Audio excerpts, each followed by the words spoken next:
Wow! Okay. Saan mababaw ang luha mo? O saan ka madaling umiyak? Oh. Kasi hindi napakababaw ng iyak ko yung kasi madalas ako nagluluto. So, sibuyas.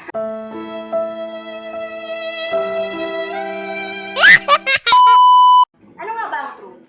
Sabi ni Ma'am Baby dun sa, may isang dun quote. Sabi ni Ma'am Baby dun, truth has no bias. Truth simply is, it never changes or alters just to conform to us. It is what sets us free. Jesus embodies the very definition of truth.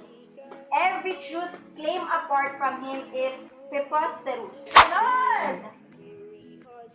Russell! Russell!